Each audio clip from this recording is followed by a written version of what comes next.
यह कहानी कल्पना पर आधारित है और किसी भी प्रकार की हिंसा को प्रोत्साहित नहीं करती। यह कहानी एक छोटे से गांव सूरजपुर की है, जहां शाम ढलते ही एक सुनसान रास्ते पर जाने से लोग डरते थे। इस रास्ते को भूतिया सड़क कहा जाता था। वजह, लोग कहते थे कि वहां काली साड़ी पहने एक औरत का साया घूमता है। जिसने भी उसे देखा, उसकी जिंदगी में अनहोनी घटती थी। गांव के एक युवक अर्जुन की नई नौकरी शहर में लगी थी। रोज आने जाने के लिए उसे वही सुनसान रास्ता पार करना पड़ता था। अर्जुन दिल का मजबूत था और इन कहानियों पर यकीन नहीं करता था। उसने इन बातों को अंधविश्वास कहकर टाल दिया। एक रात जब अर्जुन ऑफिस से देर से लौट रहा था तो सड़क पर घना कोहरा था। पूरा रास्ता वीरान था। अर्जुन मोटरसाइकिल चला रहा था और अपने विचारों में खोया हुआ था कि तभी उसे सड़क के किनारे काली साड़ी में लिपटी एक औरत दिखाई दी। वह औरत सड़क के बीचों बीच खड़ी थी और उसकी तरफ इशारा कर रही थी। अर्जुन ने मोटरसाइकिल रोकी और पूछा, आप इतनी रात में यहाँ क्या कर रही हैं? वह औरत चुपचाप उसे घूरती रही। उसकी आंखें अजीब थीं, गहरी पर दर्द से भरी हुई। अर्जुन ने महसूस किया कि आसपास का माहौल अचानक ठंडा हो गया है। उसने डर को नजरअंदाज करते हुए कहा, अगर आपको मदद चाहिए तो बताइए। औरत ने धीरे धीरे कहा, यह रास्ता तुम्हारे लिए नहीं है, यहां से लौट जाओ। अर्जुन ने उसकी बात को मजाक समझा और कहा, मैं रोज इस रास्ते से गुजरता हूं, कुछ नहीं होता। और वह अपनी मोटरसाइकिल स्टार्ट करके आगे बढ़ गया। जैसे ही वह कुछ दूर गया, उसकी गाड़ी बंद हो गई। उसने लाख कोशिश की, लेकिन गाड़ी चालू नहीं हुई। चारों तरफ सन्नाटा था। तभी अर्जुन को महसूस हुआ कि उसके पीछे कोई खड़ा है। जब उसने पलटकर देखा तो वही काली साड़ी वाली औरत थी। अर्जुन ने हिम्मत जुटाकर पूछा, तुम कौन हो और मेरा पीछा क्यों कर रही हो? औरत ने जवाब दिया, मेरा नाम राधिका है, मैं इसी गांव की हूं। सालों पहले इसी सड़क पर एक हादसे में मेरी मौत हो गई थी। तब से मैं यहां फंसी हुई हूं। जो लोग मेरी चेतावनी नहीं मानते, उनके साथ बुरा होता है। मैं नहीं चाहती कि तुम्हारे साथ ऐसा हो। अर्जुन के मन में दया आई। उसने कहा, मैं तुम्हारी आत्मा की मदद कैसे कर सकता हूं? राधिका ने कहा, मुझे मुक्ति चाहिए। मेरे घर में एक पुरानी लाल डायरी है, उसे मेरे परिवार तक पहुंचा दो। अर्जुन अगले दिन राधिका के बताए घर गया। वहां उसे पता चला कि राधिका के परिवार ने उसे मरा हुआ मानकर उसका नाम तक लेना छोड़ दिया था। अर्जुन ने वह डायरी उनके परिवार को सौंपी।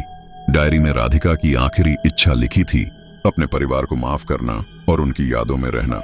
जब अर्जुन उस रात वापस लौट रहा था तो उसने देखा कि वही काली साड़ी वाली औरत उसे दूर से मुस्कुराकर विदा कर रही थी। धीरे धीरे वह धुंध में गायब हो गई। उसके बाद उस रास्ते पर कोई अनहोनी नहीं हुई। गांव वालों का डर भी खत्म हो गया। अर्जुन को लगा कि कहानी यहीं खत्म हो गई, लेकिन हकीकत में यह महज एक शुरुआत थी। कुछ दिनों बाद अर्जुन को सपने में वही काली साड़ी वाली औरत बार बार दिखाई देने लगी। सपने में राधिका उससे कहती, मेरे लिए कुछ और करना बाकी है। अर्जुन ने सोचा कि यह उसका भ्रम है, लेकिन सपने लगातार डरावने होते गए। कभी वह देखता कि राधिका एक जलती हुई कोठी में फंसी है, तो कभी देखता कि उसे कोई भूतिया साया काली साड़ी में बांधकर खींच रहा है। अर्जुन अब इस रहस्य को पूरी तरह समझना चाहता था। एक दिन अर्जुन ने गांव के बुजुर्गों से राधिका के बारे में और जानकारी जुटानी शुरू की।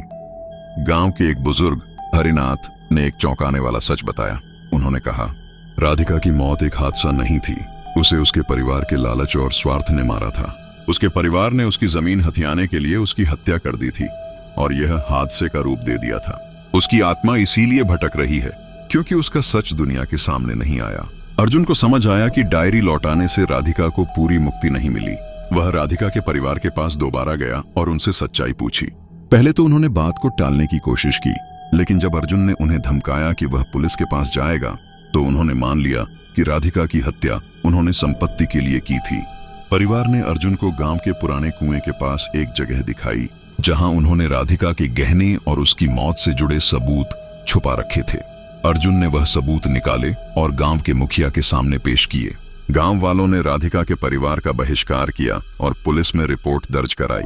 धीरे धीरे राधिका के साथ हुए अन्याय की कहानी सबके सामने आ गई। जब अर्जुन उस रात वापस लौट रहा था तो उसने फिर से राधिका को देखा, लेकिन इस बार वह अलग थी।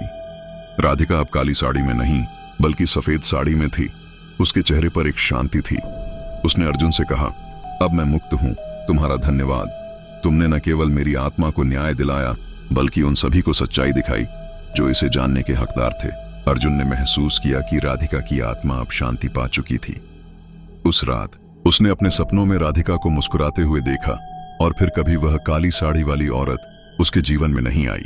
गांव के लोग अब उस सड़क पर निर्भय होकर चलते थे। अर्जुन की यह कहानी गांव और आसपास के इलाकों में एक मिसाल बन गई, सच को खोजने और दूसरों के लिए लड़ने की। यह कहानी सिर्फ डर या रहस्य की नहीं है, यह सिखाती है कि कभी कभी आत्मा को मुक्ति दिलाने के लिए हमें सच्चाई के रास्ते पर चलना पड़ता है। डर को दूर करने के लिए सच्चाई का सामना करना सबसे बड़ा साहस है।